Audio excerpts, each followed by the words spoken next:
ఒక్కసారి ఫిల్లర్స్ చేసిన తర్వాత ఫేస్ మళ్ళీ దానికి అడాప్ట్ అయిపోయి చెడిపోతుందా? ఫిల్లర్స్ చేయించుకున్న వాళ్ళందరిలో ఉండే కామన్ క్వశ్చన్, ఫ్యూచర్ మళ్ళీ చేయించుకుంటే మళ్ళీ లైఫ్ టైం చేయించుకోవాలన్నా అనే క్వశ్చన్ ఉంటుంది. సో దానివల్ల ఆ హెజిటేషన్తో మేము మళ్ళీ రాలేం కదా, ఒకసారి ఫిల్లర్ చేయించుకుంటే మళ్ళీ నెక్స్ట్ టైం రాకపోతే ఉన్న ఫేస్ స్ట్రక్చర్ చెడిపోతుందా అని అంటారు. యాక్చువల్లీ ఇది మెత్ మాత్రమే.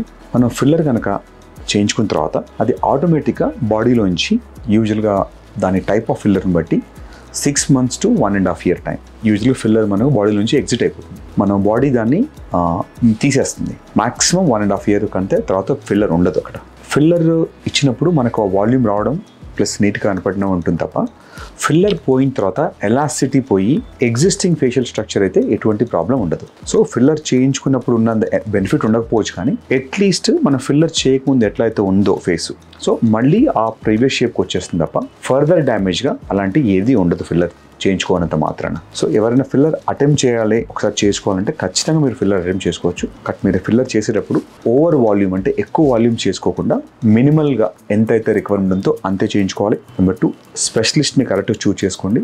ఎవరైతే రెగ్యులర్గా హై వాల్యూమ్స్ చేస్తున్నారో వాళ్ళతో చేయించుకోండి. తక్కువ కాస్ట్ ఉందని చెప్పేసి కొత్తగా రీసెంట్గా చేసే ఫిల్లర్స్తో వెళ్ళొద్దు. ఎందుకంటే చేసినప్పుడు కనుక ఎక్కువ అమౌంట్ ఫిల్లర్ ఇచ్చేసి రాంగ్ కనుక ప్లేన్లో చేస్తే దాంతో అదర్ కాంప్లికేషన్స్ అంటే మనకు పిగ్మెంటేషన్స్ రావడం కానీ, లేదంటే ఫిల్లర్ కాంప్లికేషన్స్ అంటే వెజల్స్కి దాన్ని ఇంజెక్ట్ చేసినప్పుడు కొన్నిసార్లు అక్కడ నలిపోవడం కానీ, ఇట్లా మల్టిపుల్ అదర్ ఇష్యూస్ అనే ఛాన్స్ ఉంటుంది. సో ఫిల్లర్ కాంప్లికేషన్స్ చాలా కామన్. అందుకనే ఎప్పుడైనా గో విత్ ఎక్స్పర్ట్.